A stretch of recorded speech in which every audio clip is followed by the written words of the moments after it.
Hey guys, what's up? Welcome to another Lab podcast. This is episode 27, uh, we think. And today we have a very special guest, which is Mason. And Mason, I'm going to butcher your last name. What, can you pronounce your name It's for me? fine. It's Caminiti. It's fine. Okay. I've been called so much worse that like whatever. I didn't want to call you so much worse, so I'm just going to let And you. So, Mason, you were basically the star of Man Made, the well, movie documentary, not really, but and you won first place in the trans bodybuilding competition in 2016. You've also competed in NPC shows, and I'm not sure on your placings for those ones. Do you mind kind of yeah, giving sure. Like, who is Mason? Just tell us about you. um, I have placed everything from first to last place and everything in between. You know, depends on the contest, what year it was, that kind of thing. Um, and I just want to mention about Cody. It's awesome that the person you trained for the second year in a row won overall, like won everything, right? Yeah. Yeah, that it was fun. He's a winning coach. He's Yeah, trying he's trying to build a dynasty, I think. yeah. So, so congratulations. That's awesome. That's pretty Well, badass. thanks. So, I'm not yeah, quite Matt Jansen, but I'm gonna. yeah, that's great.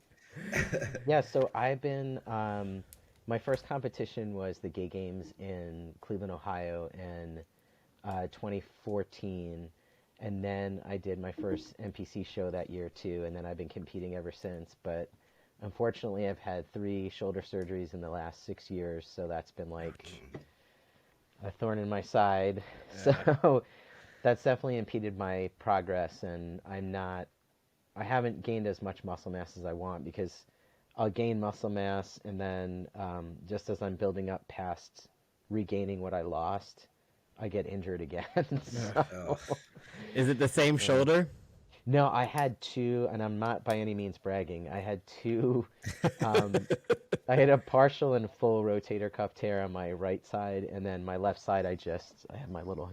Oh, Not that anyone can see, you guys can see, but I had a partial tear on my rotator cuff. So oh, damn, that sucks. it's not so even it's anything the interesting. I was holding my son who's 3 months old, and I reached for a pillow behind me, and I heard a loud crack. So Gosh, I have to make up something interesting. Like I was rock climbing, and I was hanging on a cliff with one arm. Uh, if I if it can makes I you can I can go still ahead. say I was holding a baby in the other I arm. That mean, would make yeah. it really interesting. So I had a baby in If one it makes arm, you and feel better, the only bone I've ever broken is my foot, and I literally just stood up. It fallen asleep, oh, and I stood up, and it didn't get all the way flat, and I ah, like put all my weight on it, and it oh, snapped those two outside bones on oh my man. foot. So ow. stupid. So stupid. I've always been afraid of that, but I've never had it happen. It Right? happen. It can happen. It can happen. Oh, now Yep. I know another new anxiety thing to You're be welcome. afraid Another anxiety to the checklist. of. Yeah. Right. So what is your recovery like? You just had surgery Yeah, two on weeks ago. your, so how, Yeah. yeah, what's recovery like for that? So you are basically in a sling for a few weeks. You take your arm out of the sling just to kind of like straighten it a few times a day and like, flex your. I don't know why I'm showing this on camera when I'm doing. I'm like It will be make a on ball YouTube and too, flex it. Yeah, so you'll be on YouTube. surprise. Um, so it's just kind of like moving your range of motion, and then it's pretty intense physical therapy, and I'll be out of work for like 4 months. And with the goal of being able to lift like 8 to 10 pounds at the end of 4 months with that arm. So, and then after that, it's just like gradually moving from like physical therapy to getting back in the gym. Um, and I always do, I'm a nerd with that because, I want to get back to the gym as soon as possible. So whatever exercises they tell me to do at home, I do it. Um, and it's gradually getting back into the gym and like building up, um, your stamina again. Right now, I am doing modified lower body and cardio. I can't do a ton, like, of course I can't do like squats, unfortunately. But I can do, like walking lunges and leg extensions and kickbacks and that kind of thing. Um, so I'm trying to do as much as I can for right now. Honestly, my last shoulder surgery, I was like so bummed. I didn't know if I'd be able to return because they had to do like a special surgery where they had to do like a muscle transplant and take muscle from my back and attach it to a cadaver tendon and then like tunnel it through my back and Oh attach it and hell. anchor it to my bone because there was just nothing there to work with That's when intense. I had the full rotator cuff tear. So um, I was like, oh, I'm never gonna bodybuild again. Like just being like very Debbie Downer, but I was like really crushed because it's not a Yeah. common procedure. It's only kind of like a last resort. So I ate my feelings for a little while. I don't So blame you. I was like, yeah, I'm like, I'm not doing Uh, that this time. I'm gonna stay as in shape as possible and, just be on point with everything. So that's what I'm doing. Did a Yeah. lot of meal prep beforehand, froze a lot of meals. So, um, but that's like briefly what, or maybe not so brief, what the what the rehab looks like. But it's pretty intense from going to like just doing regular arm movements with no weight at all, um, to getting back your range of motion and then like slowly adding weights, like moving up from like a 1 pound dumbbell. So Mm. that's Yeah, crazy. you'll get yeah, there. Ugh. yeah, Yeah. And yeah, like I want to get, some perspective on your mindset dealing with injuries. But yeah. first, because I'm kind of a baby and I always Debbie down on myself too. But I like before we go to that aspect, how did you get into bodybuilding? Like, what is your story and how did you become Sure. so passionate about it? Yeah, like I thought when I was like 4 years old that I was the Incredible Hulk for like a small amount of time. I love So that.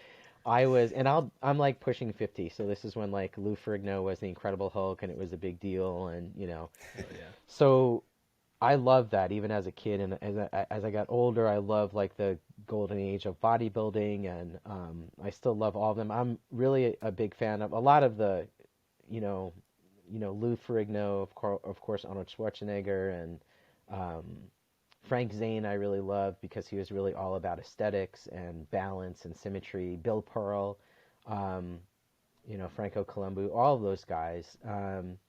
But I really followed it, and then how sort of the trajectory and evolution of bodybuilding I've just always loved, and I never felt comfortable getting up on stage pre-transition. So I just thought it was like a pipe dream. I'm like, it's never going to happen. And I always worked out. Um, at first, it was, you know, to get an edge in sports because I played all different kinds of sports year round in high school and college. And then it was about sort of modifying my body and making it as much as I possibly could to align with the inside before I can actually transition.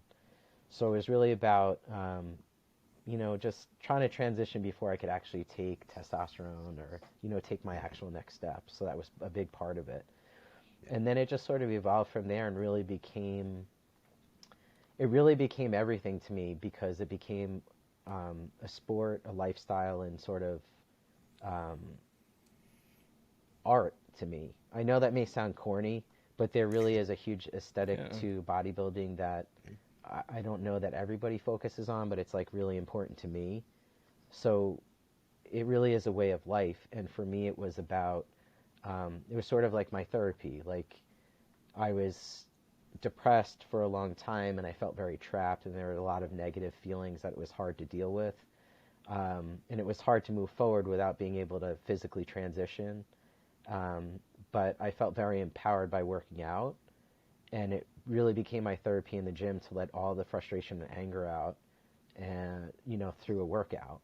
And it was something really positive. I felt good about it at the end of the day.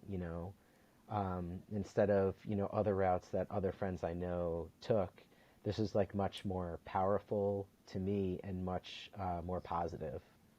Um, and then when the gay games came around, I felt like that was my opportunity. So I got a second job, hired a trainer, um, And then I was like, all right, it's my bucket list. Like I did it. It was huge. It was an amazing experience for me. The people were wonderful that I met. My trainer's an amazing guy. And he asked me, like, what do you want to do after this competition? And I was like, I just want to eat. I didn't know.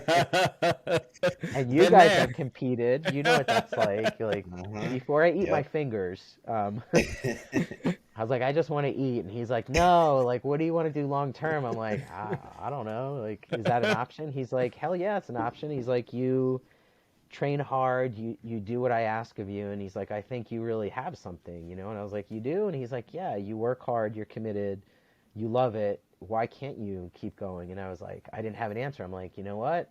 I guess you're right. I guess I could do this. So I just competed like even a couple months after that competition, which was rough because there was like 3 months in between those competitions.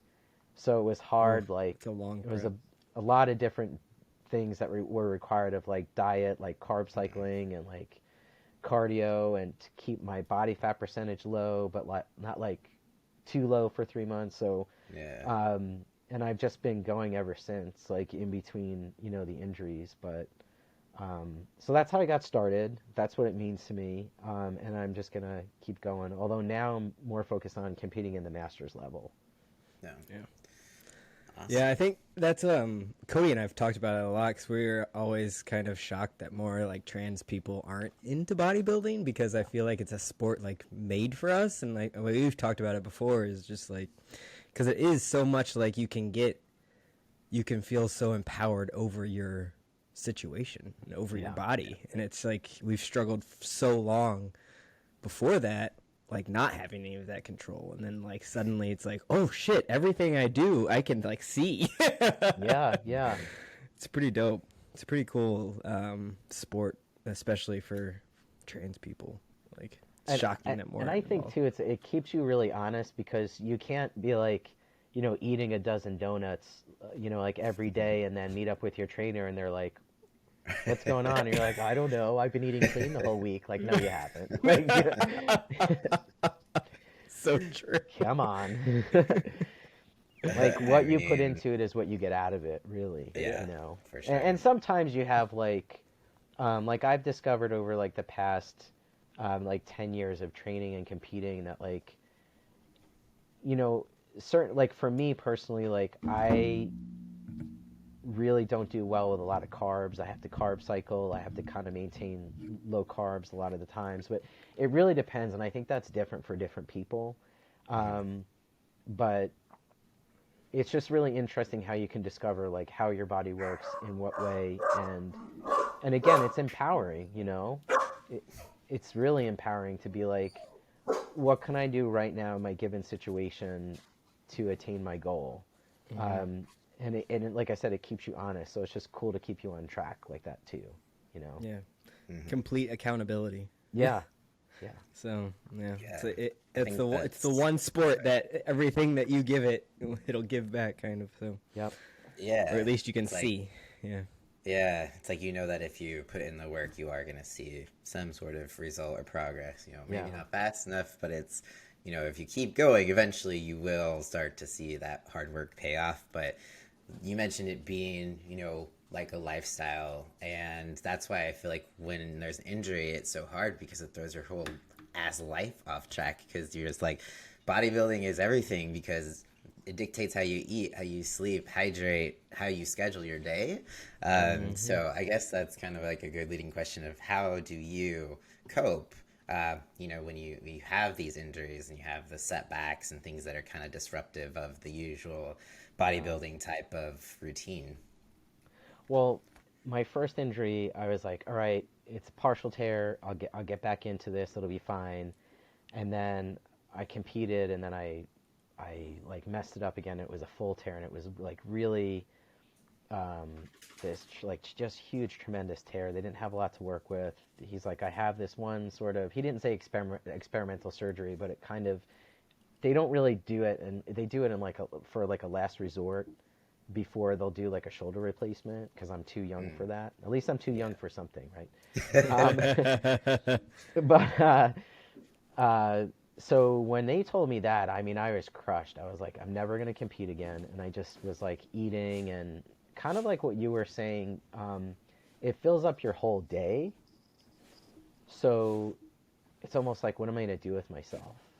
And then I realized that, I mean, like some people are like, well, food is comfort and if that's what you need to do. But I'm like, yeah, but my long-term goal is to always be healthy and take care of myself. If I'm doing something that's constantly putting me in the opposite direction, that's not good for me mentally and definitely not physically. So yeah, I ate my feelings, like I said, for a little while. And then I was like, all right, I connected, like, if I don't work out, then that means I'm not a bodybuilder. And I really thought about it, and I'm like, bodybuilding, yeah, we put our bodies through so much, but really so much of it is mental. And when I tell people that, they don't really believe it or understand it, but it really is true because when you're in cutting season, and like I said before, you want to eat your fingers if you could, you're like, I'm going to eat what I need to eat, even though I'm hungry. My goal is X, Y, or Z, and I need to follow these guidelines in order to achieve that. And the same thing when you're working your way through an injury, you know, like once a bodybuilder, always a bodybuilder, whether I'm competing right now or if I'm prepping for a contest or if I'm prepping to get back into the gym from an injury, I'm still a bodybuilder. I'm still going to eat well. I'm still going to move in whatever way I possibly can, even though that's minimal or modified. I'm still part of the culture. It's still a lifestyle for me.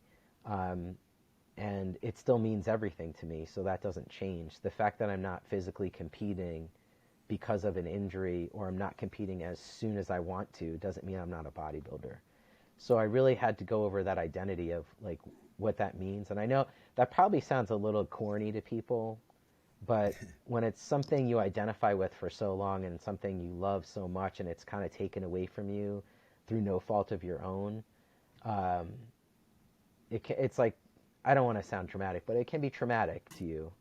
I think so, yeah. Because you love it so much. I mean, if people out there think about something that they really love to do and then they just all of a sudden couldn't do it anymore for several months at least, you know, it's going to have a profound impact. So I have to remember, what do I want now and what do I want in the future? And like, think of it as like, when I look back about these like big accomplishments in my life, it wasn't so much that specific moment of getting on stage, but it was like every day leading up to that really matters and compounds and gets you ready for that big event. You know, it's like all behind the scenes stuff that gets you prepped for that big day. That big day is sort of like icing on the cake. That's like your final moment. But like all the hard work you put in every single day that, you know, like builds up to that. And part of that is starting now to build up to like another 2 years when I compete. Even though it seems far away, it sneaks up on you. So I need to prep myself now. I still need to keep myself healthy, you know. Yeah. So I hope that answered your question. Yeah, I know one thing that someone on Instagram, Goob, always says is it's bodybuilding, not body showing. And so that's something that I always thought it was a so smart way to think about it. It was like, because I think a lot of, and I think it's natural, like bodybuilders want to get on stage and show off what it's fun, right? Yeah. It's fun, and you get like a high off of it, like going up there on stage. But like, for sure. But the real sport of it is all the stuff before that. That like you said, like it's the getting on stage and getting tan and all that is theatrics. It's not actual work. Like, posing is hard as hell. Yeah. A lot harder than I expected. But it is. It's all the behind the scenes. It's all the work that you've put in and day out, and all of the stuff mentally that you had to deal with. And I think a lot of that lifestyle part, all that bodybuilding, essentially, is why there's so many like bodybuilders. Once they retire, they're still going to the gym 6 days a week. Like that ain't changing. Like you see all those older guys, like hell, even Ronnie Coleman, and can't even hardly walk, and he's still going to the gym. Yeah, like, he's got his crutches. I mean, it's crazy. Yeah, so it's just Zane, part. like, It gets in you. Yeah. Frank Zane, who's like, if he's not 80, he's close to 80, and he's still every day. He's still working out. You know, 5 days a week. I That's think awesome. I think what you're saying is like it's just the simple truth. Like it's once it's ignited in you, you can't really get rid of it. Yeah, yeah. And then someone told me too, not that they told me, they asked me, they're like, when are you, and I don't want to seem arrogant, but they were like, well, you can't bodybuild forever. Like, when are you gonna stop bodybuilding? And I'm like, well, why can't I? Like, I don't want an injury to dictate when I'm gonna stop bodybuilding. I want to decide that for myself, and I'm gonna keep going as long as I can, Yeah. God willing. And if I'm not able to, then I'm not, but I'm gonna at least keep trying and, keep going at it as much as I possibly can with like every fiber of my being. Yeah. So, Yeah.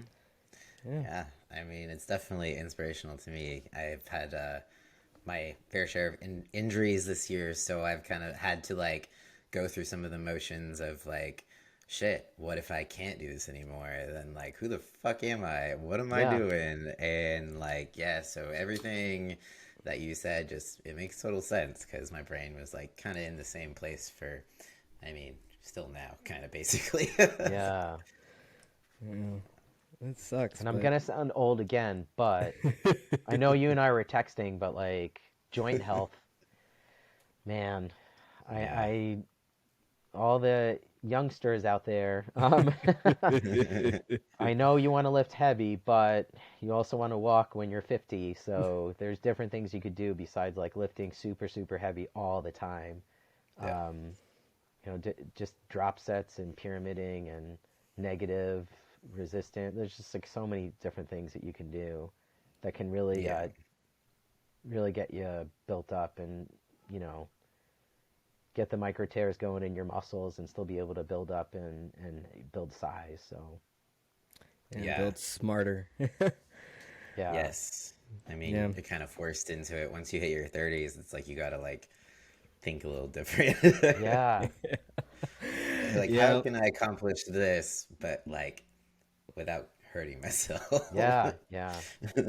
All different kinds of So, techniques. Yeah. But I mean, I, I was, I was squatting. It was like a heavy day for squats, and this was a couple of years back. And um, I was on the self spotter, the Smith machine, and I was squatting, and my back locked up for whatever reason because I stretched beforehand for sure, and my back locked up, and I was like, "Holy shit, what am I gonna do?" Like it happened in like very quickly in a few seconds, but I was like, oh my god, what am I gonna do?" And I was just barely able to get back up to like, turn the bar and like clip it into the safety Hmm. latch. mhm. And then I kind of like walked away like I just took a dump in my pants. Like, and there weren't a lot of people in the gym. It was really late. It was a 24-hour gym. And I was like trying to walk, you know. I wanted to explain to people, I'm like, I didn't just crap myself. That's not why I'm walking like this. Like, You're I'm like, sure no one sure. even noticed, you know. I'm sure no one noticed, but Yeah. for me. Yeah. Meanwhile, I can't walk, and I'm more concerned about I didn't crap myself. I swear.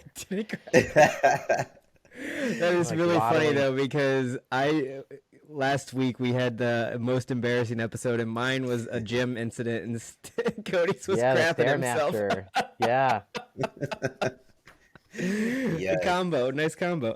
yeah, yeah, But yeah, I've knock on wood have been pretty injury free other good. than like I screwed up my back really really bad a couple years ago and it gets flare ups nowadays but not knock on wood again and again is hasn't done anything terrible again in a Good, bit. So I'm hoping that it will stay like that.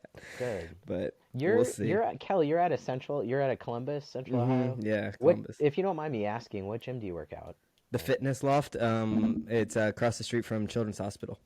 Oh, okay, okay. Yeah, Is that like a newer gym? Not to go off topic, but that's eight kind of newer, right? years. Because I We're lived in having our 8 year Columbus. anniversary Okay, this month. because So. I lived in Columbus I've been in Cleveland for like 7 years, and then Columbus like 8. Nice. So that's where my Yeah. wife and I met. It's a cool city. I like it a Everyone's lot from here. Ohio, man. Yeah, That's right. what I keep telling Cody. I'm like, you just need to be from the Midwest. You just have to come out here. It's cheaper. Yeah. We're having a wonderful fall right now. I do have to tell you though, my plan was to head out to the West Coast. It was going to be Seattle, Yes. Portland, or somewhere on California. Come to And Cali. my sister is in Columbus, and I was like, moved from New York where I was born and raised, and I was like, all right, I'll live there like a year or two, save up money, and head out to the West Coast. And I was in Columbus for 6 months, and I met my now wife. So I was like, I guess I'm not going anywhere now. Trapped there Yeah. now. Yeah. The corn got in you. Yeah, exactly. I'll just stay out here by myself in California, no big deal. California's awesome. I've Yeah. been trying to get him out here. We tried to get you out here for the Arnold. Have you been to the Arnold? Oh, several Mason? times. Yeah, yeah. Yeah. So like I was trying to get him to come out for the Arnold, and it's such an experience. It's such an experience. We're going to the O this year, though. Oh, that's so So cool. yeah, Hey, you should very go. excited. I Yeah. really want to go to it so bad. Have you ever Um, Yeah. been? No, I have a 3-month-old and a 3-year-old now, so it's No, kind of that's tough. like before I could make trips and my wife could be like, "All right, I'll handle the kid," but now we have two, and he's only 3 months, so it's like That's got to as we be get a hard little with bit one arm. older. Yeah, exactly. With one arm, I'm like, I got it. He's fine. That's Um, so this kind of like I suppose it's kind of a change of topic, but I was Yeah, thinking, sure. so part of, well, I thinking of, watching your story on Man Made, and you talk about transition a little bit.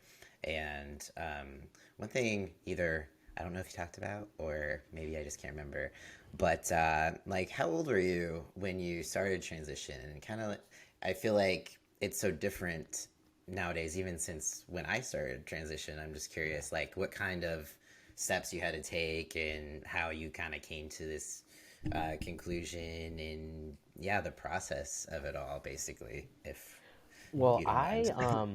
I I transitioned like later on. For me, it was later on because I knew at a very young age that I was trans. There was no. I mean, I'm 40. I'm going to be 47 in November. So, back then, I knew at like 4 years old. So obviously, like over 40 years ago. I mean, there was nothing. I'm going to sound so old, but there was no internet. Yeah. There was no groups. There was no books. There was nothing like that on the topic. And um, I remember the first time I saw a trans person was on the Phil Donahue show, which was like the Oprah of its time, Um, and that was, they kind of treated people a little bit like circus freaks. It was like, I mean, he was okay with it, but compared to like how you would see people now kind of go over that and examine the topic, it was much different. Um, but so I knew for a very long time, and I remember watching that person on the Donahue show. I was like, that this is awesome. That I'm not alone. That's what I am. There's someone else in the world going through what I'm going through. But like, I remember the episode ended, and I was in grade school. I was like, how the hell am I going to get from where I am now to that? And I'm like 7, you know. So luckily, I was born and raised on Long Island, and luckily, I was close to New York City. So, there was an LGBTQ plus center on Long Island. There was also one in the city that was very active, and so got active in the center on Long Island in my late teens, early 20s, and then soon after that, I did ask a doctor from like the primary care physician's office where I went to, like, told them I was trans, asked them like if they could help me transition, and they were basically said no because the woman was like, I'd like to, but I don't really know anything about it, and I don't know how to safely do that. I haven't been trained, but there's something in the city. So I ended up going there, and there's still nothing I could do about it because I was still living at home at the time. And, I came out to my parents, and they were really not receptive about it. I mean, my mom has passed away, but my dad is 80, so they're of an older generation. And so it took a long time. I eventually moved to Brooklyn, and then I was able to start transitioning at that point. But even then, it's like health insurance didn't cover anything. Everything was out of pocket. Like, then there's the employment aspect of it. How do I have a lucrative job and also be out as being trans? It's not like I can come in pre-transition and then start transitioning and not explain anything. Like Right. people are going to be like, well, what's going on? Yeah. So all of that is very difficult. So the short answer is I started transitioning when I was about 31, Okay. 30, 31. But I had to really be strategic about it because my parents were not really accepting or supportive. There weren't a lot of resources, emotionally, financially, any of that. So I really had to be strategic in the jobs that I took, how I saved the money, how I withdrew money, changing my name without a lawyer because I didn't have money for a lawyer. So I really had to do a lot of networking. And I luckily was in New York City, which is like, a mecca for that type of thing. So I was very fortunate, but I didn't get around to doing it until I was like 30, 31. So, and even then, there are a lot of guys out there that were like, you can get surgery from this, like, it was like an unknown doctor in Mexico, but they were like botching the chest surgeries. It was awful. And they're like, you could do it now for like $2,000. I'm like, yeah, but I may die too. So Right. there's also Yeah. death that I have to factor in too. So, Yeah. I mean, it was rough. I remember I got into the trades. I was a union carpenter, and I only did that. I loved it, but I did that because they had a really good retirement system. So I knew I can build up retirement, pour a ton of money into it, and then withdraw it later for surgery. But then it Okay. sucked because I had to leave that job because it was not conducive to like transitioning on the job, at all. Yeah. So I bring that up, and I'm sorry I'm long-winded again, but I bring that No, up no. because you had to be like so strategic and then still keep your wits about you and balance everything. Even though I knew I wanted this for so long, it really created a lot of angst and depression and all of that.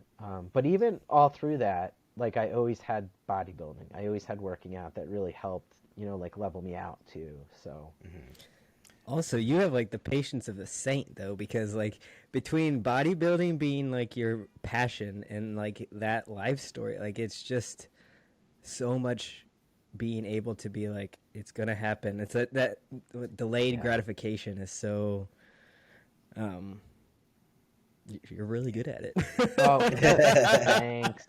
I don't know if you talk to my wife, she'd be like, meh. But I I mean I have my parents finally came around, but I had really awesome friends. I have two sisters that are amazing. Like I did have really good support as far as that's concerned, but like delaying everything was really hard That for is sure. hard. Yeah, Yeah. it's so hard.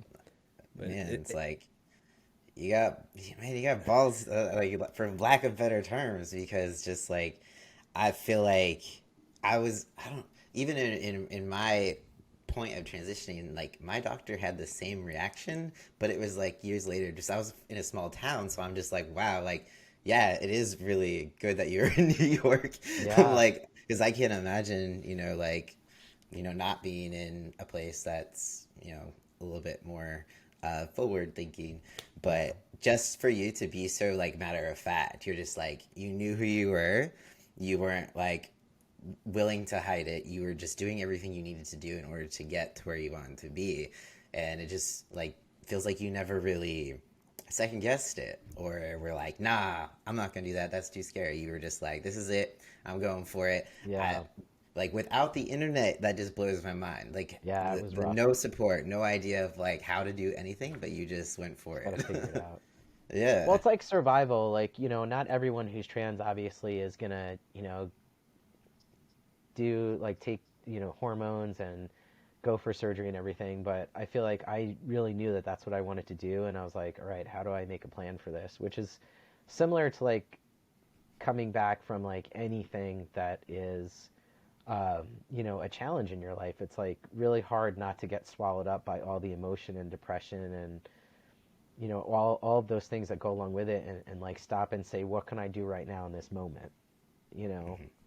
and that's sort of empowering. But I do have to say that 30 years ago, I was 17, I came out to a therapist and I told him I was trans, and I'll never forget. He's like, you couldn't possibly know at your age that you're trans. You should go out and experiment. And I was like, you're an idiot. Like, and Jesus. I don't even know what to say. I was like, okay, all right. And I like, this is And the now our last time I'm session's coming done. back. I was like, this session's over. Oh, Wow. Damn. Yeah, it was really bad. So, and then I went back and told my parents because I was still a senior in high school, and I told my parents, I'm like, I don't think that therapist is a good fit. And they're like, well, why not? And they're like, just trust me, he's just not a good fit, like. But why? Like, so do you ever, like Cody and I have talked, and it's crazy because like things have changed so much, and it's so great that things have changed, but like every once in a while, like I don't know if you've dealt with this, but I know Cody and I have talked about it before. Is like you just feel so pissed that you like feel like you have like you missed out on stuff, and like I don't know, like what we always use as the example is like all those like 17-year-old boys who like come into the gym and are like just getting jacked, and it's like, Yeah. God damn it. No, like, of course you feel like that. You feel like you missed out on socialization and like those, those different like big moments in your life.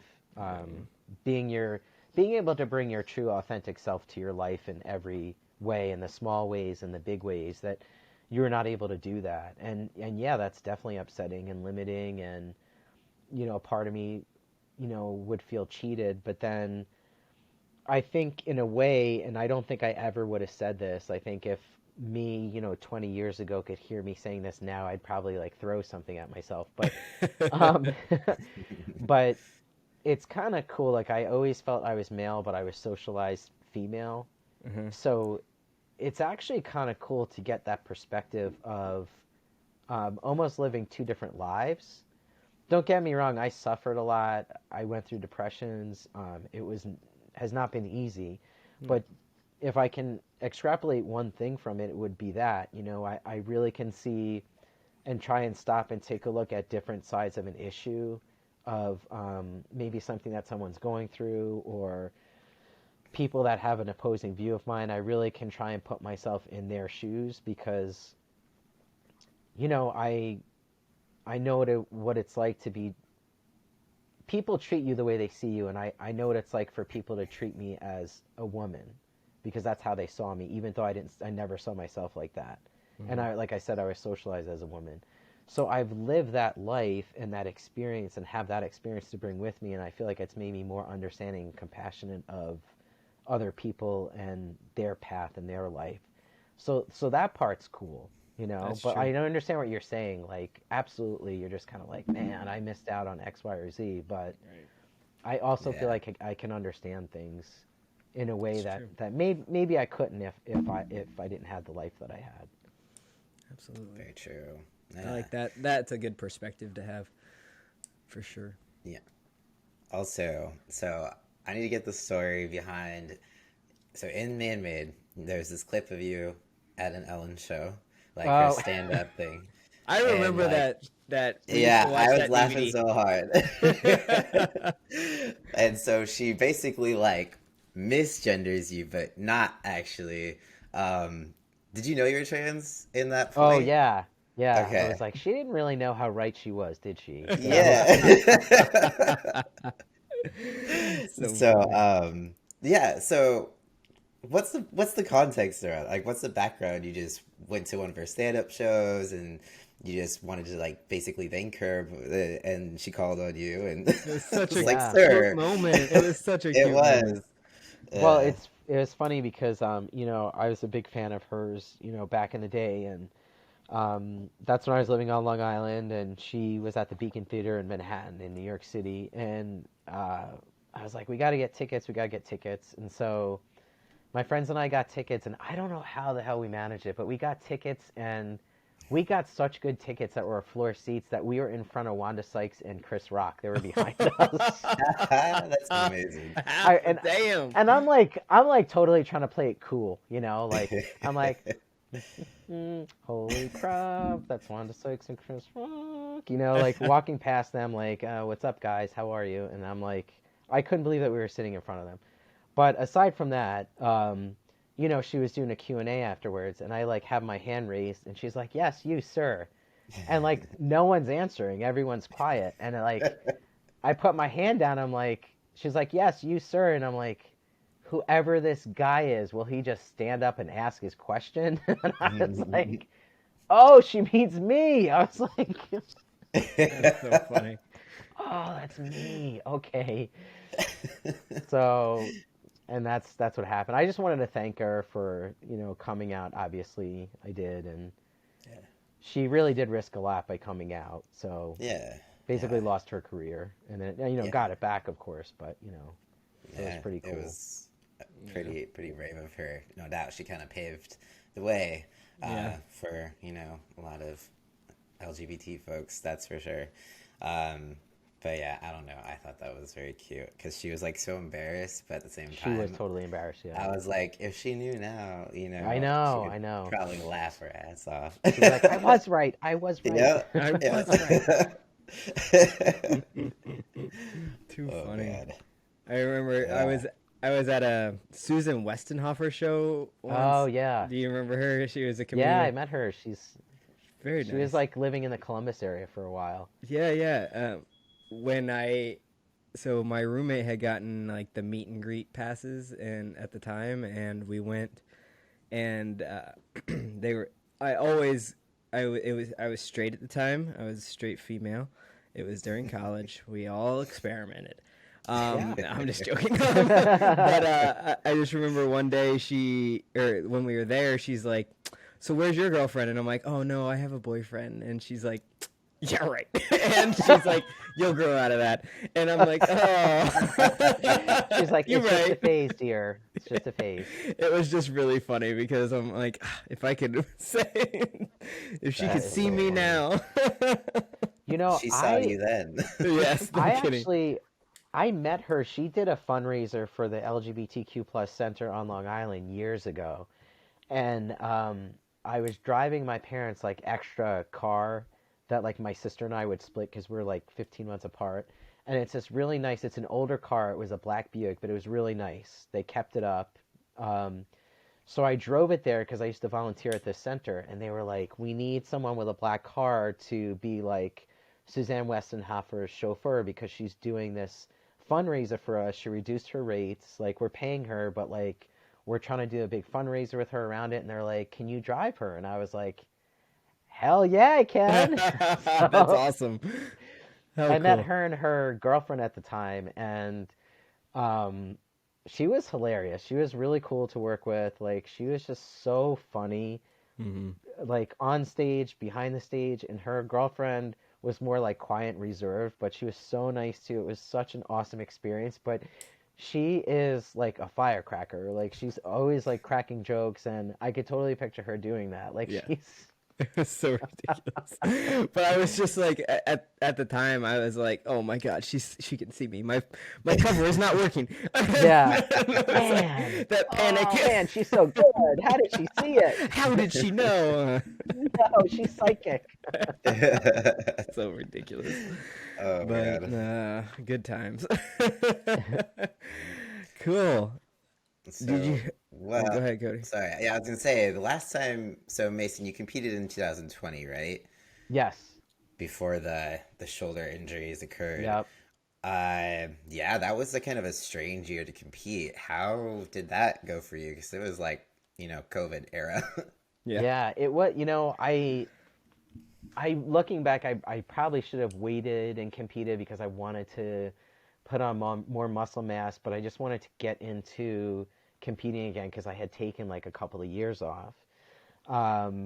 And so it was really strange. Like it, you know, I loved it because you know, obviously the camaraderie was still there, the culture, everything. I loved being a part of it. But you know, like people were wearing masks and they were trying to social distance, but it was really hard. And um, but it was still awesome. Like almost getting misty eyed about it. But I just love competing, and I just love the camaraderie. It was an amazing experience as always, but it felt so good to get back into um, competing and being around like my people, you know. Um, that I'm glad I did because, like I said, it was going to be another couple of years till I competed again because I injured my shoulder again right after that. Um, but it wasn't too strange because I feel like it really is like being around, like I said, being around my people. Maybe not as much as like TransFitCon because that's really really my people, Yeah. um, but yeah, it becomes like a family almost, and so I loved being back. So yeah, they had protocols and precautions and that kind of thing, but um, people were really cool. I mean, there are a lot of people in the NPC that I know in my area, um, the Mid Atlantic region, that know I'm trans, and they follow me on social media, and like I've even like communicated with them via social media, like organizers, expediters of the NPC, and like everyone is just amazing. Like I've never run into anyone that's been anything like negative, or I'm very respectful of the space too, but just love being around that element, and on top of the fact that people are very supportive of it. So like I said, it was a little weird, being that it was COVID, but everything else that I felt just superseded that because I hadn't been around it in a while, and it is like going back to family, I feel like. Yeah. Do you have a favorite show that you've done? Um, there is a show I really like. There's two shows that I really enjoy doing, and that is, um, they call it the Pink Show because a lot of the proceeds go to benefit breast cancer. Mm-hmm. That is in Wheeling, West Virginia. Um, and it's just really well run show, and Nice. the guy who is like behind it is just a really good guy. I've kept in touch with him, and he's just amazing at what he does, and he's got a great sense of humor and very knowledgeable, and he's just all around good guy. Nice. And then the other one is the Ohio State Championship in Columbus. I feel like that's a really good show too. I've done that several times. And I've been to that it's a one. lot of fun. What was that? I've been to that one. I really like that. The guy who runs that is like no nonsense. Like, but he probably wouldn't like to hear this, but he's got a really big heart.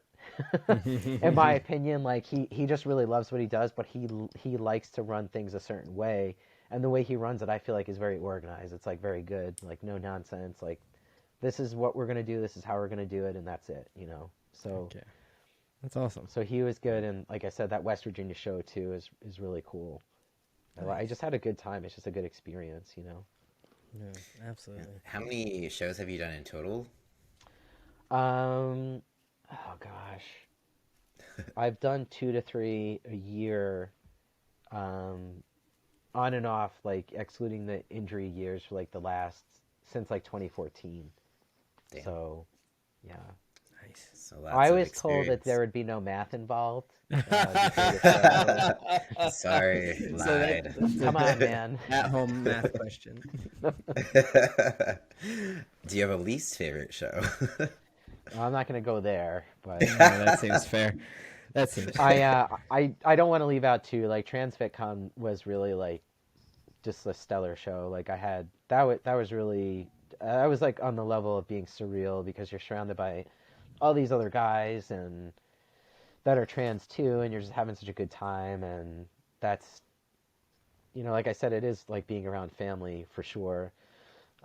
NPC, becomes your family, but I feel like that TransFitCon is like it's just really something special. Yeah.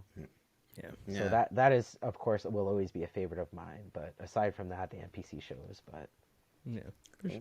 Yeah.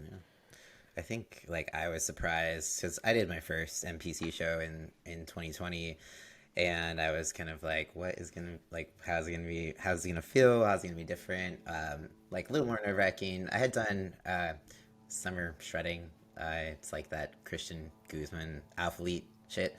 So I did that show first, and then like a week later I did the NPC show. So I was just kind of like, I got to see the differences in like TransFitCon, summer shredding, and then NPC.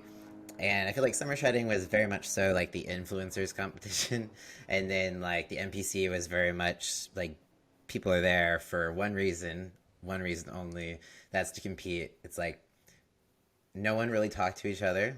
Everyone was kind of just in their own space. Uh, and yeah, so it was like, no, there was nothing negative. I don't know if anyone knew I was trans or whatever. I was like worried, but there was no mention, no weird looks, no nothing, not even really a hello. But that was everybody. So Yeah. I think people plus a lot there's of times COVID. are like backstage in the pump room, like that sounds so weird, like the pump room.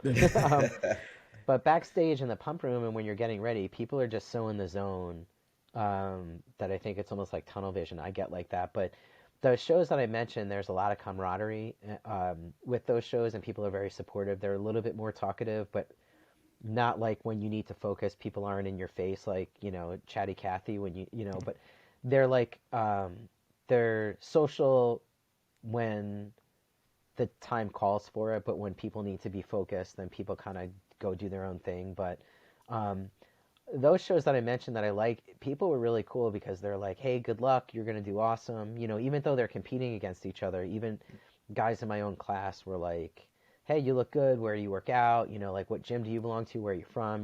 Like we're lined up backstage and kind of chatting it up a little bit. Like those are really good experiences for me, and I like when people can put like the game face on, but also not be jerks about it too. Like at the end of the day, we're all bodybuilders. We're all trying to compete against each other and accomplish the same thing.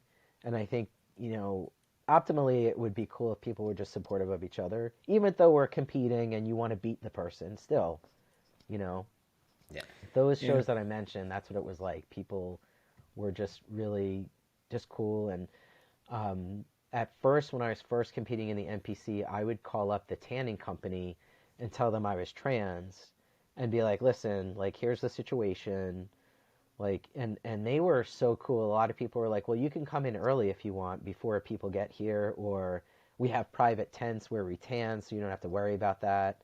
Um, and then people just got to know me because of that too.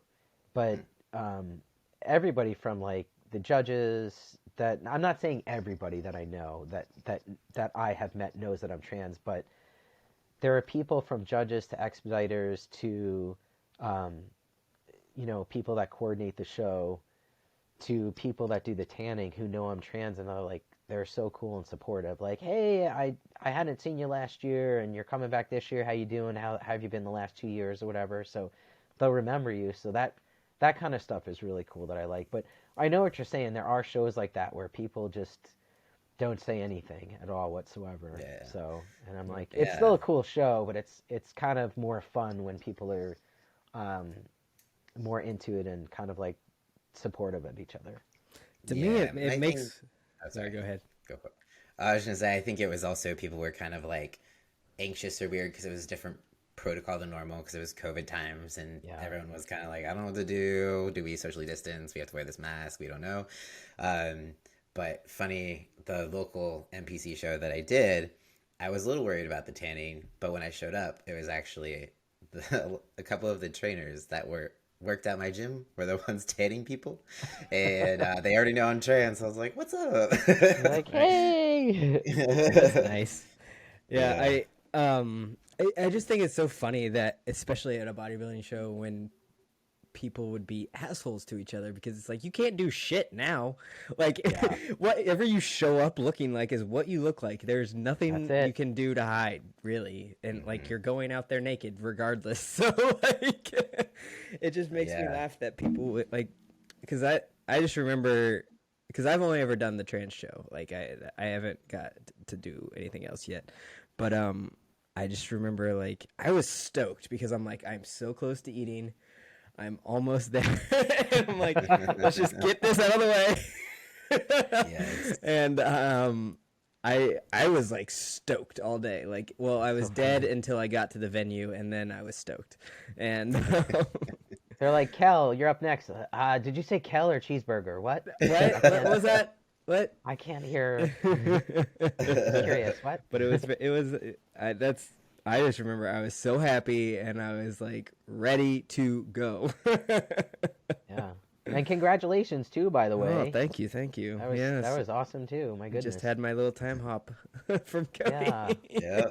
So cool. But So, do you have any words of wisdom for anybody when it comes to bodybuilding, life, injuries that you would like to kind of express? Because yeah, that's all. I wish I had my magic 8 ball right now. No, I'm kidding. Yes, no, maybe. Wow, that's a big question. I think that people would be happier with themselves if they lived their truth, which requires you to take risks. Not crazy risks like jumping off a building, but like calculated risks that the return on them is going to make you be in a better place. And it's not that people out there that are taking risks don't have fear. It's just that they don't let the fear stop them from what they want to do and what they love to do in life. And I just think that if I could go back and just sort of tell myself, like, don't let the fear stop you. Don't think that just because someone thinks you're less than, don't believe it. You believe who you are in your own mind. And only surround yourself with people that are going to give you constructive criticism and love and support, and that's it. And just do what you love to do. Don't second guess yourself and say, well, I can't do that because of X, Y, or Z. Dream big, but be realistic about how to get there. But you can do it, whatever that is, whether it's bodybuilding or anything else. Yeah, I love that. I dig it. Yeah. Cool. So, any other questions or topics that you would want to cover before we close it up?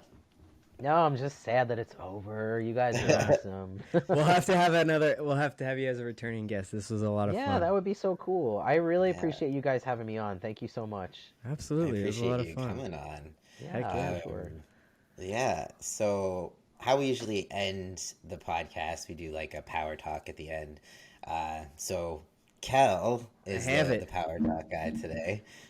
Well, and so I have this quote, and I think it's funny because you talked about the quotee during the podcast, so I think it works out perfect. So this is from Lou Frigno, which I was so stoked when you brought that up. I'm like, that's perfect. All right. Oh, yeah. But anyway, so the quote for today is, forget failure, forget mistakes, forget everything except what you're going to do now, and just do it. And I think I really liked that one a lot, and I think it kind of resonated with me today, just because everybody gets in their head about, like, what they fucked up before, right? Like, I hear all the time from, like, a client, like, oh, I had a really shitty weekend, I'm so sorry, and they just start apologizing. I'm like, well, you don't need to apologize to me, first of all. Like, this is you. Like, but, like, it doesn't matter. It doesn't matter what, like, you can't change anything in the past. You can't undo your mistakes. You did them. But what are we going to do about it now? Are you going to dust it off, move forward, get back on plan?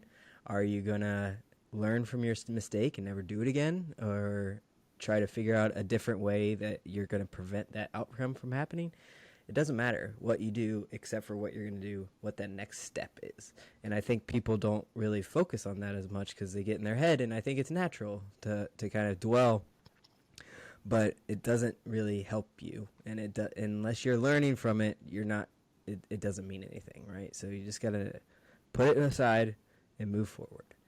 So that's what I got for today. And since we come out on Mondays, I think that's a great one for people to start with. Yeah, that's awesome. So that's awesome. All right. Well, thank you again. It was really good conversation, Mason, and everybody follow him on social media. See it. You guys are great. Cody, I have your number, so I'm just going to be, like, texting you randomly, like we're best friends. Yeah, I'm here for it. What are you doing today? And I'm going to look you up when I come up to Cleveland next, so, and I'll just stalk you. If I really want to go to the Arnold. If I do, I'll definitely contact you. Hit me up.